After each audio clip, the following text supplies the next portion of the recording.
Welcome to Warsaw. My name is Dr. Frank Henker-Stefani. I have been working as a scientist on nicotine and alternative products for many years.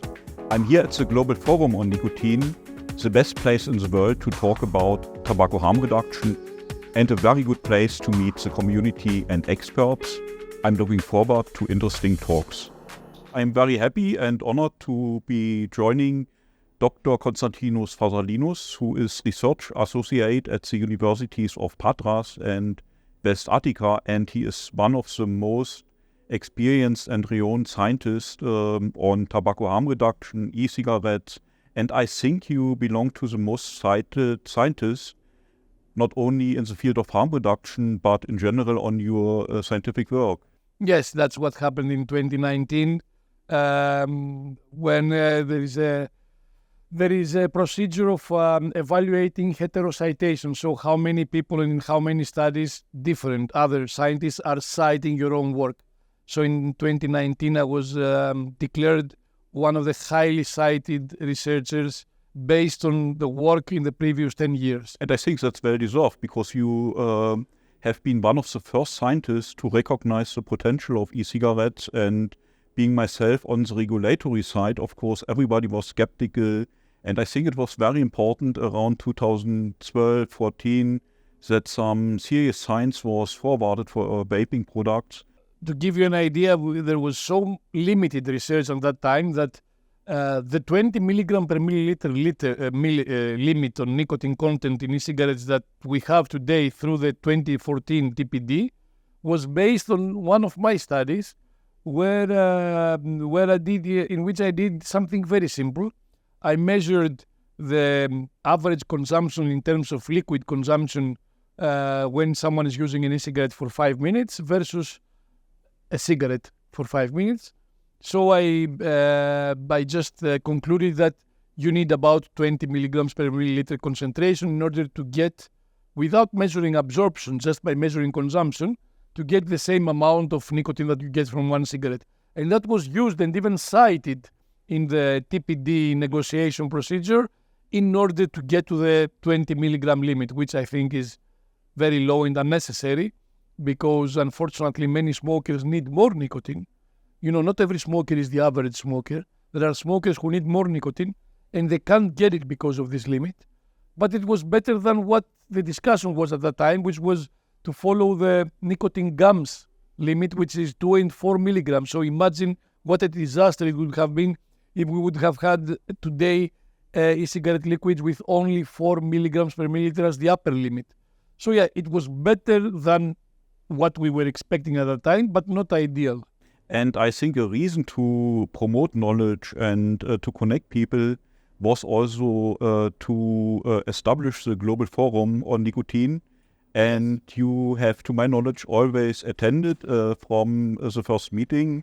Yes. We started, and I was a co-organizer in terms of preparing the program of the event in 2014. It was one of the first conferences dedicated to tobacco harm reduction and nicotine use, but now has a long history of 11 years being held in the same city, in the same hotel, the same venue, and a great opportunity to meet with friends that we've known since then and interact and exchange ideas and about our future activities in research in this field.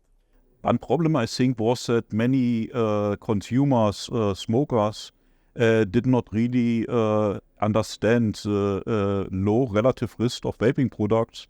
Even today in Germany, a majority is believing that cigarettes and vaping products are equally dangerous, or e-cigarettes might even be more risky. Do you think there was some improvement in the general knowledge on alternative products?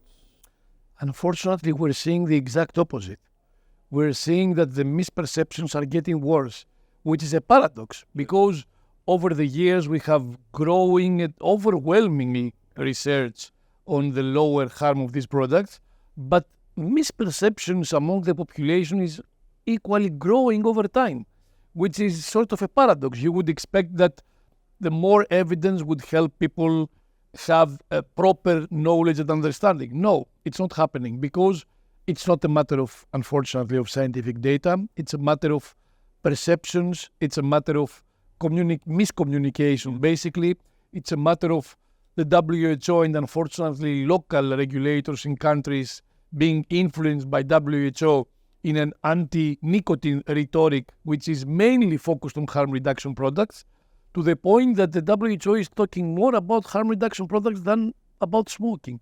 They probably are forgetting that we have 1.2 billion smokers in the world, and we have 7 to 8 million smokers dying annually prematurely from smoking.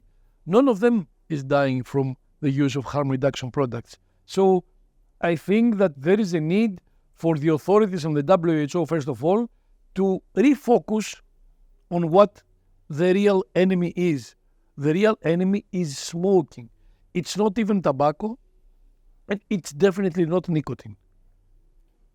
But when you wrote, I think it was in 2014, the first really relevant review article on e-cigarettes, where you really pointed out substantially lower risk. We are not yet able to quantify it precisely, but it's really a substantial reduction.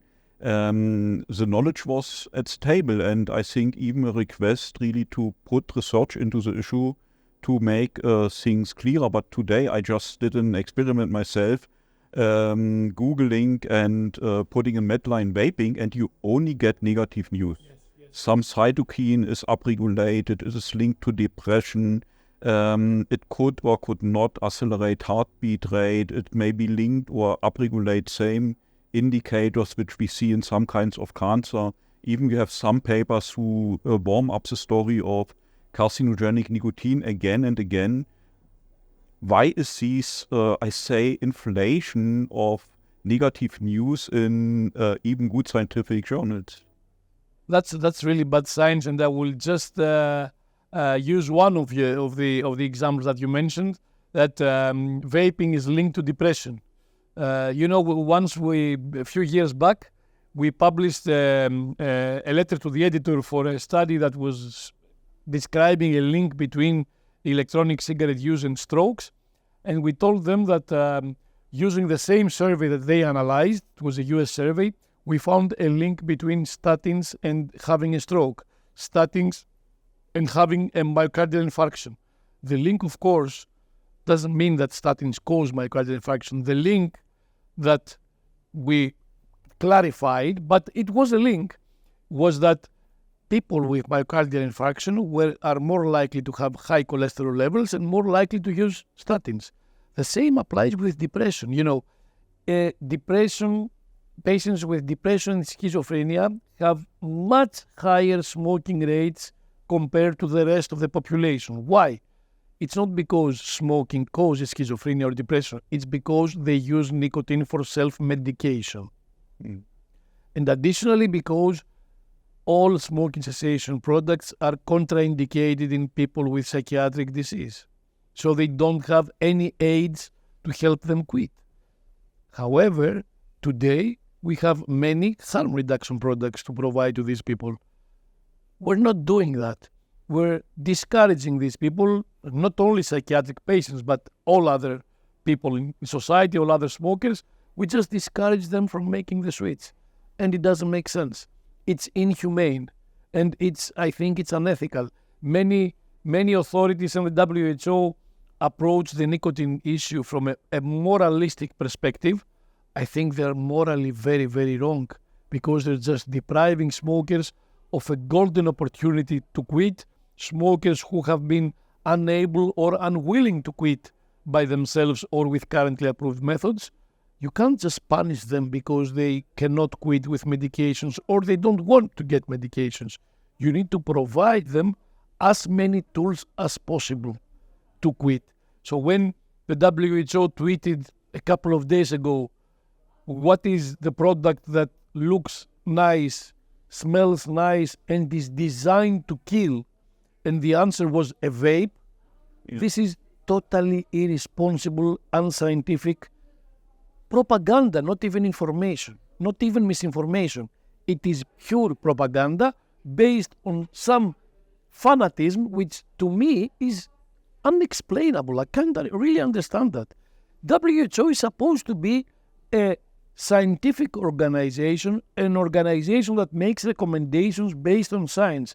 Imagine that even today, after so much evidence about the smoking cessation potential of e-cigarettes, after the Cochrane organization released a review that they are more effective than NRTs. They're not just effective, they are more effective than NRTs. Still today, the WHO says there is no evidence that e-cigarettes help people quit. Yes, and I think it's unacceptable. Yes, and I think it's even though this is scientific ignorance. This is denial of science. And they still maintain their recommendation to ban vaping products. Yes. And as far as in countries that at the same time allow the sales of tobacco cigarettes. Can you believe that? I mean, they are focusing on banning lower risk products, but they say nothing when they are selling legally tobacco cigarettes. Take, for example, a look at India. India, which is not only has a strong smoking problem, but they have a serious problem with the oral smokeless tobacco use. Lethal products, they are the number one country in oral cancer incidence and deaths from oral cancer due to the use of some local highly toxic products. And they don't accept the availability of nicotine pouches, for example, which could have been an almost zero risk alternative to these toxic products. They don't allow the sales of Swedish snus, Scandinavian snus. I remember a manufacturer of Scandinavian snus who wanted to enter the Indian market. They were thrown out by the government. yes, even if it's acknowledged that the risks are much lower because It's of almost zero. And with snus, there is not even a discussion because we have long-term clinical epidemiological evidence, not cell studies, not animal studies, not laboratory studies. I'm talking about hardcore epidemiological facts for years, not coming from any commercial entity, but from independent universities, mostly from Karolinska University. And we know that the risk is almost zero for heart disease, for strokes, for cancer, even for oral cancer. There is no added risk. No. Yes. India was congratulated for this approach by the WHO. You know, and the prohibitory approach of India created an explosion of use of illicit harm reduction products. Yes. So the prohibition created a problem that didn't exist before, and the prohibition was supposed to solve a problem, a non-existing problem, but it created that problem because you couldn't find harm reduction products before the prohibition.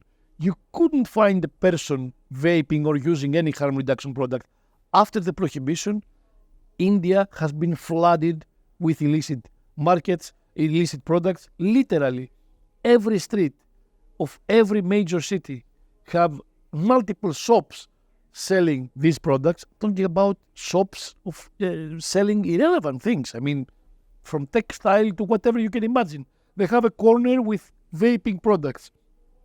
All are illegal, black market, unknown quality, unknown source, unknown content.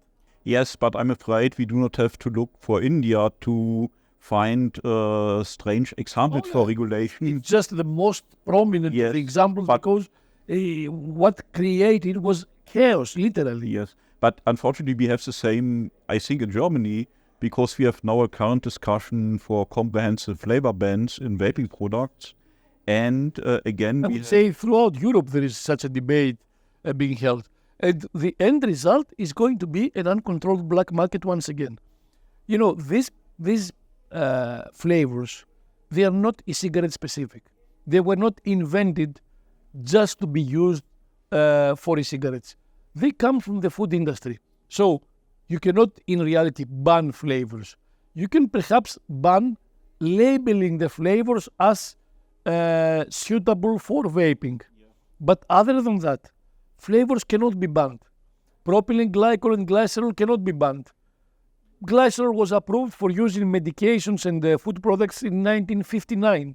So how are you going to ban the main ingredient, which is propylene glycerol, or propylene glycol, approved in 1982, 30 years before e-cigarettes were invented?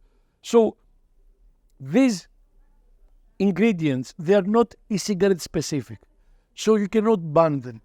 They can decide to ban their use for vaping. But how are you going to implement that?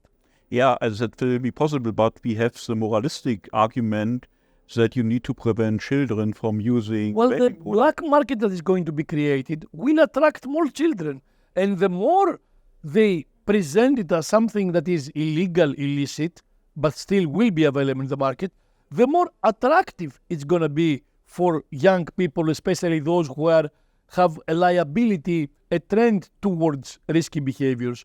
It's going to make it more attractive for the kids. There has never been a place in the world where prohibition prevented youth use. On the contrary, the black market is the one who is trying to target the most vulnerable populations, and of course, youth is a vulnerable population. So instead of the government applying rules, regulations in terms of marketing, availability, sales with a sale ban, and enforcing that, they prefer to decide that these products will be banned, and the end result is going to be that they will pretend that they are banned. Yes. Because they will be there. They will just be there in completely uncontrolled, in a completely uncontrolled environment. This is what's going to happen. So, legal companies who produce legitimate products and with attention to detail, to the production process, to the quality, content, will not be able to sell because the environment will be completely legal. But the illicit market of questionable quality products is going to flourish. So this will cause harm, will expose consumers to harm. It's going to be the government decision that will expose consumers to harm, including youth. Yes. You think the same is true for disposables? With disposables, yes. I fully believe that it's going to be the same. They are very easy to be smuggled. There is already a black market even in countries where they have not been banned. Imagine what's going to happen if they try to enforce a ban. Prohibitions have never worked. Never. Never. If there is demand, the prohibition is going to increase demand. It's going to increase demand, and it's going to make it even more tempting. I mean, look at the marijuana. Has the prohibition which has been implemented for decades, has it decreased or increased demand? It has increased demand. And now the governments are thinking of legalizing the recreational use of marijuana, and at the same time, they consider nicotine the big devil. Yes. Now tell me something. How is a government willing to legalize marijuana, which decreases cognitive function? It reduces concentration. It can even become dangerous when you drive or when you're using dangerous equipment in construction or in any other kind of work. How can you want to legalize this compound and at the same time ban nicotine, because it's an anti-nicotine crusade, let's be honest, which improves cognitive function, it increases concentration, it is perfectly socially compatible, and when delivered from in a clean form through a clean product, nicotine itself is associated with minimal, if any, harm. It's not a carcinogen. It does not contribute to the initiation and propagation of atherosclerosis and heart disease. We have no evidence that it increases the risk of heart attacks or strokes or any type of cardiovascular disease. Yeah, it creates dependence. So what? Marijuana also creates dependence. Why do you want people to use it recreationally and become legal? You know, the main argument is that because we have a black market. Okay, what do you expect is going to happen with nicotine? You will have the same black market. So they apply double standards in something, and they want to ban something which is more socially acceptable and socially compatible than marijuana is. And the question is why? Well, I think governments have the privilege not being obliged to explain Exactly, you're right. But they need to explain to their voters. Yes. So if we pass the correct message to the society, then the society is going to ask the right questions to the government. Well, let's be optimistic. What do you think would be the best perspective for European harm reduction and future European policies? Well, nicotine definitely has a future because there is demand. And whether we like it or not, nicotine will be there forever. Nicotine, has positive effects in cognition, in concentration, as I told you. And there are some really important prospects in neurological conditions like Parkinson's disease, Alzheimer's disease, not to treat this disease, but to prevent the development of these diseases as a primary prevention measure. So nicotine will be there. The governments need to decide whether they want to have a regulatory environment based on a risk proportionate principle, which means that the higher the risk, the more the restrictions, the lower the risk, the lower the restrictions, or they would prefer to create an environment of a black market. So I hope the governments make wise decisions and understand that they're attacking products that are part of the solution to the smoking epidemic, because we have a smoking epidemic even in Europe, and not part of the problem. Yes, and I think I would like to share your optimism and take the message nicotine will always be there. We have to decide how to deal with it. And I think here in Warsaw is a very good place to evaluate all evidence. And I was really, really happy that you had time for an interview. Thank you very much. Thank you. And I hope we have ample opportunity to continue the discussion. Thank you very much. And meet you again soon. Thank you. Hopefully soon.